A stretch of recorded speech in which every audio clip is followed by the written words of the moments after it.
The time has come. We're gonna see if we can get the old 55 to start. So here's what we got. So I got all my parts in. New cap, rotor, condenser, points, plugs, filters, carb rebuild kits, new fuel pump, wires, etc. From there, oh, and I also have noticed, you can't really see, it's gonna need a fuel tank. So what we're gonna do today is basically, we're basically gonna go ahead and revamp the ignition system, again with the new points, condenser, etc. And from there, we're gonna see if we can get it to start, or fire I should say. It's not gonna run because I need to change the fuel pump. I wanna rebuild the car and put a new fuel tank in it. But we can at least see if we can get that first fire. So I'm gonna put this camera up here and we're gonna start digging into it. All right, so there's really no good place to start, but me and my grandfather here, we're gonna go ahead and yank the distributor cap off, plug wires, and just start tearing into it from there.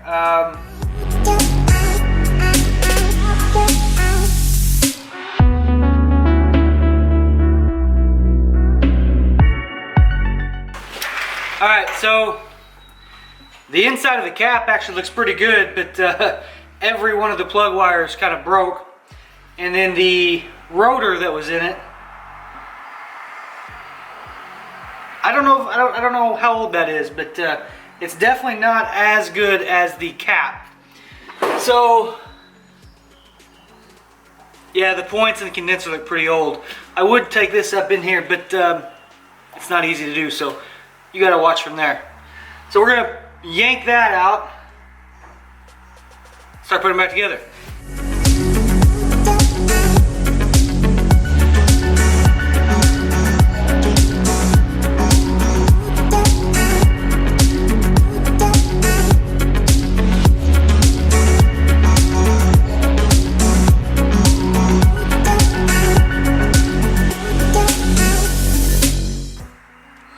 See, that'll focus. There's the original points, and they don't look burned up, which is concerning because we still can't get it to fire even with the new coil. Hopefully the condenser, which there's really no way of me, I mean, I don't know. There may be a way to test these, but I don't know what that would be. So let's hope that this is bad, because if it's not, then I don't really know why we're not getting spark from the coil. Let's carry on and see what happens. We're gonna yank these plug wires and all the plugs out before we do anything more with the distributor. Interestingly enough, the plug wires wrap around the engine under the exhaust, and then they're in a some kind of bracket slash loom that is bolted to the block. So it's kind of a hassle to get these wires out, but we're gonna get it out, and I don't know if I'm gonna put it back in that same way or not. We'll figure it out as we go, but let's knock these out and keep rolling.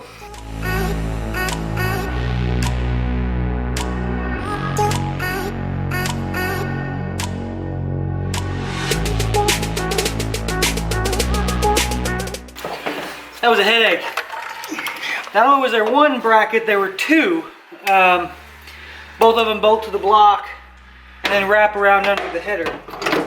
I mean, it's a surefire way of keeping it off of the exhaust, but it's annoying. So we're not going to use these going back in. But let's knock the other side out and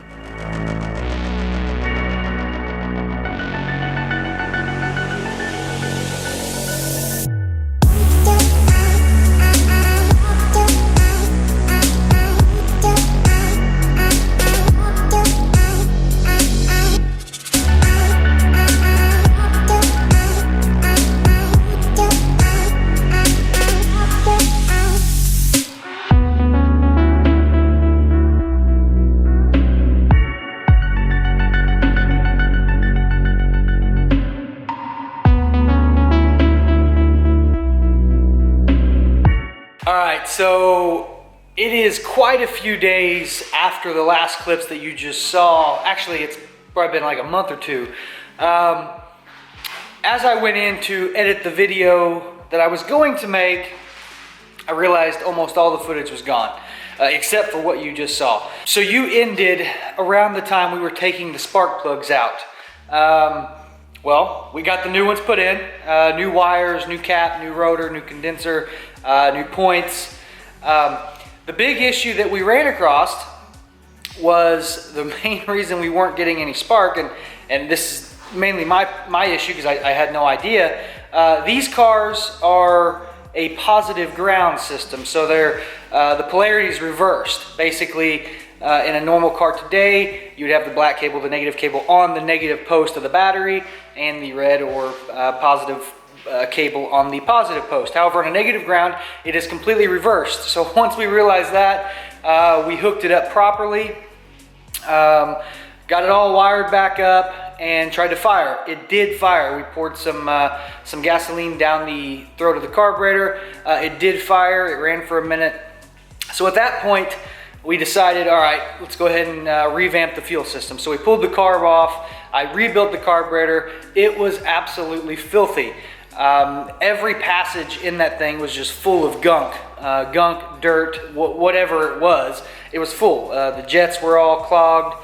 I'm honestly surprised it fired, because even after we got the carb off, I noticed in the intake there was a mud dauber's nest.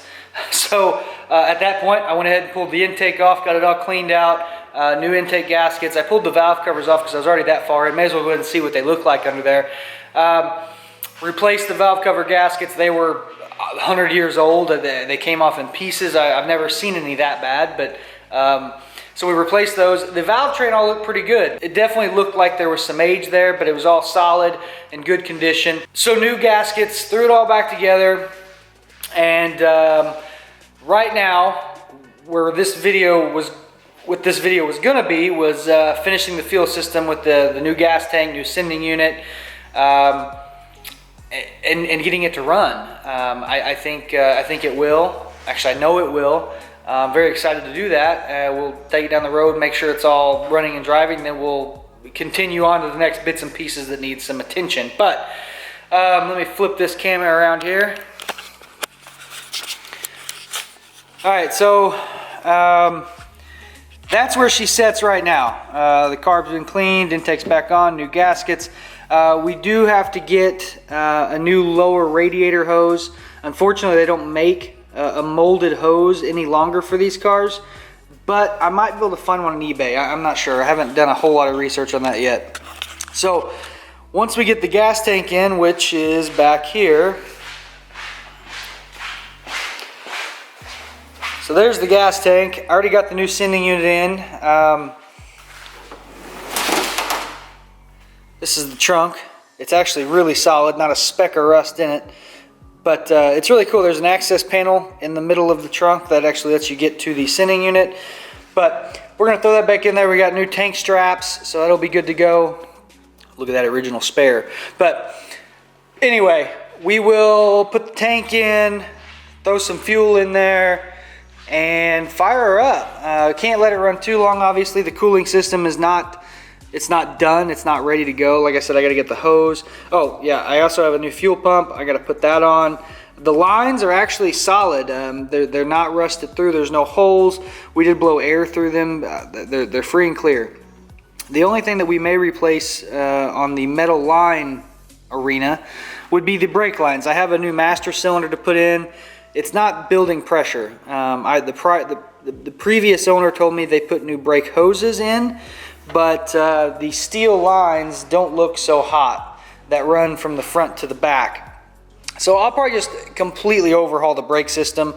I will new wheel cylinders, new lines, the new master cylinder. I don't think new shoes, obviously. I don't think I'm forgetting anything there, but we're going to completely overhaul the brake system once we make sure she runs. When it does start, I will finish the cooling system so I can take it down the road. I'm hoping in the video that I'm getting ready to film after this, we will, like I said, we'll finish the fuel. I'm hoping that video will have this car running in it. It will be very loud because when it did fire, the exhaust, the only bit of rust on this car is the exhaust. The exhaust is gone. There's nothing left of it, and it's not even hooked up over there with the downpipe. But yeah, so I guess that'll wrap this video up. Unfortunately, it didn't pan out the way I wanted it to, but rest assured, it does fire. It's gonna sound great. I hear over and over how the Y blocks in these engines just have the most radical sound ever factory. So I have high hopes. I've actually never heard one in person, but I have high hopes. So anyway, that'll be the end of this video. If you liked it, hit that like button below. If you haven't subscribed, please do so. Until next time.